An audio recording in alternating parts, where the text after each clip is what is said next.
Blog Talk Radio, the world's largest online radio network. Here's Robin. I'm milling about with Jason Biggs, who's starring in Grassroots. Welcome. Thank you very much. How are you? I have to tell you, Jason, that this is such a great role for you because I didn't think once about American Pie while I was watching this. So you really did a great job. Oh, thank you very much. I really appreciate that. Thank you. Did you, as a kid, were you like into Grassroots programs? Did you have like a lemonade stand? Were you into all that stuff, having your own business? That's a good question. I actually, I didn't. No, I don't recall. I certainly didn't have a lemonade stand. I don't recall ever. I feel like, maybe once, a neighbor buddy of mine like tried to we I think went around trying to sell like little like trinkets, something that we happened upon, and we probably stole them from somewhere. They were hot off a truck, and we just went around trying to sell them Goodfellas style. But no, I don't recall being very entrepreneurial as a kid. I was more creative, and I didn't really have a sort of business centric mind, nor do I now. Yeah. What was the worst firing that you've had from a job, would you say, where it just devastated you forever? Well, let's see. There was the time, I was fired from As the World Turns. I was on As the World Turns when I was 15 years old, and I was fired, and this makes it an easier pill to swallow, because it wasn't apparently about me or performance. It was storyline issues, quote unquote. But they wanted to, they basically phased out my character and some of the other sort of characters in my storyline. So, but it was still, I was 15 years old and I got called into the executive producer's office, and he sat me down and told me that he was writing me out of the show. And it was this weird thing where it's not like I was, I mean, it was a great job and I was into it, but I was still a student and a kid and kind of straddling both worlds. It's not like it was my full time. It wasn't my livelihood like it was for a lot of people. And so it wasn't that, but it was the first time I ever actually had to, and up to that point, I was, especially at 15, you're just kind of as stubborn as they come in terms of, there's not much bad stuff that has happened, to you at that point, Well, they at least phase you out in a really fun way? Did your character go into a coma or something? How did they end it? Yeah, that's a great question. Because Soap World, the soap is so funny. I mean, you could literally do anything. And by the way, you can obviously resurrect them, 2 episodes later, and you're like, didn't he just, actually how they wrote me out was, I stole $750,000 of hidden ransom. I got caught with $750,000 of ransom money, stolen ransom money, and got sent back to Seattle to live with my grandmother or something. Yeah, so weird. Have you seen these episodes? I mean, can we still see them? Oh, I've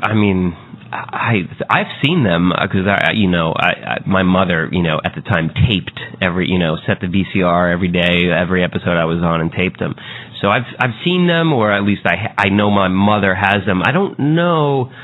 I would imagine you could see them on the internet, or at least scenes of them. Or you could always, my mom will have you over if you want to go over, and we could do a Jason Biggs festival. Yeah, we'll do a little festival. Believe me, she's got commercials from when I was 5 years old. She's got everything on tape. We'll go into the family room. She'll make you some pasta. Maybe make you a glass of iced tea. We'll sit down. We'll watch Jason's videos. Sounds like a date. What was the commercial you were in when you were 5? Oh gosh, I did a ton of commercials when I was a kid. I did a Pathmark commercial. I did a Cheerios commercial. I did a Sovereign Bank commercial. I did a whole bunch of Crest toothpaste. I don't even know. I mean, just kind of a bunch of random products and things and Yeah. But you weren't fired from any of those, so you were safe. I actually was downgraded once from let's see, what was it? It might have been the Campbell Soup commercial. I was downgraded. You know, like, for commercials, you're like, there's different pay scales. If you're like featured, depending on how featured you are, if you have lines, and I think I had a line, but then got like, they cut my line out. It was actually me and Sarah Michelle Gellar, and we were dancing together, and it was like, we were both maybe 11 or something, 10, I don't know, 12, and so we were at like It keeps getting older and older. We were 27. It was last week. I was at Sarah's house the other day, and we were dancing. This actually wasn't a commercial at all. I was just dancing with Sarah the other day, and she downgraded me from good friend to ex-friend. So we did this commercial, and we're like dancing at like a school dance or something, and I had a line, she had a line, whatever, but they only kept like her line, and like you could barely see me. So then like I got cut basically. And so I do remember. So listen, I guess I have gotten fired even before As the World Turns. So oh well. Auspicious beginnings, as they say. Yeah, and now that I think about it, shit, I also was fired from a TV show called Drexel's Class. In 1991, I did 13 episodes, and then they let me and like a couple other kids go, and then focused instead on like these other characters, and they did that for another couple episodes, and then the show was canceled. So, but I think it's no coincidence that the show was canceled right after I was fired. Do you? I don't think so. So has this like made you all pissed off to even be on a TV series ever? Yeah. And then I was foolish enough to go and do one again last year, which got canceled after 13 episodes. Wait, which one was that? It's called Mad Love on CBS, and that was it. Screw it. I'm not doing TV anymore. Well, you're doing great in the movies. Oh. So there you go. Now, do you have any political feelings? I'm not political at all, but this movie made me think like, this is so cool. I could do this. Well, that's then mission accomplished. I mean, part of I think Stephen Gyllenhaal, the filmmaker, his purpose is to give a voice to the little guy. It's because we all can make a difference, as cheesy as that sounds. But here, this is based on a true story. Here's this crazy eccentric guy from Seattle, unemployed, who has this wild idea to extend the monorail, and he runs on that platform in the city council election against a longtime incumbent, and damn near pulls it off. And it's a nice little David versus Goliath kind of tale. And the fact is, they say all politics is local, and it's true, and it happens at that kind of thing. And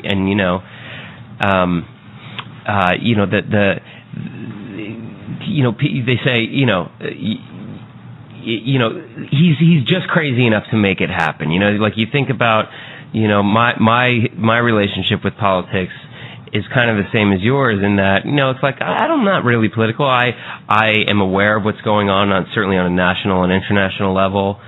I vote. I'm not very aware of what's happening locally. And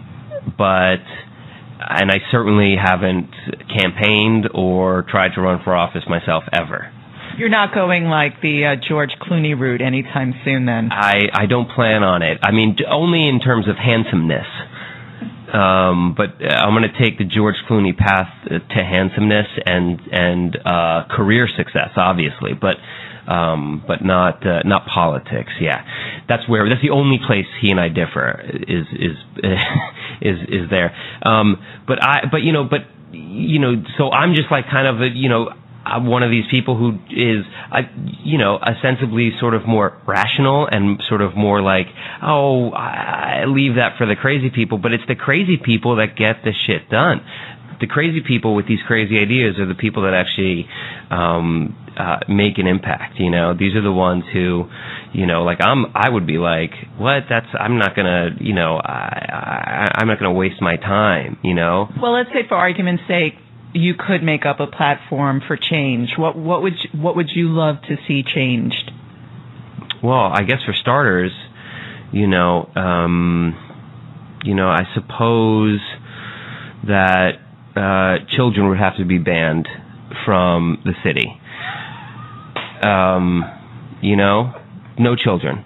And then I think that would win me a lot of votes, I think, right away. I think that would win me a lot of votes with the single crowd. And then I guess also no women would be allowed in the city either. So then, but that might eliminate the women vote. No, I don't know what my platform would be. I honestly don't know. See, that's the thing. I'm just not crazy enough. I just don't have enough crazy ideas. I find myself being more of a, I'm a very... Those are pretty crazy ideas, Jason. I know. I'm obviously joking about that. I don't know. I don't know. What would your platform be? Oh, don't put me on the spot. You put me on the spot. It's okay to put me on the spot? You're an actor. You can do these things. You know what my platform would be? That would be your... My platform would be no putting actors on the spot when they're in the middle of interviews. No, I don't know. Okay, I gotcha. What's your next project? I am doing the voice of Leonardo in the new Teenage Mutant Ninja Turtles series on Nickelodeon, which is very fun and exciting for me. Can you give me a sample? You're pretty much your whole interview. You've basically been talking to Leonardo. You could actually watch a future episode of Teenage Mutant Ninja Turtles and put it on mute and sync up this entire interview with an episode. Fabulous. It'll match perfectly. And if you play it backwards and also have on a different television The Wizard of Oz and Pink Floyd playing and get stoned, then also what will happen is magically you will be really high. All right, Jason, on that note, I'm going to say goodbye.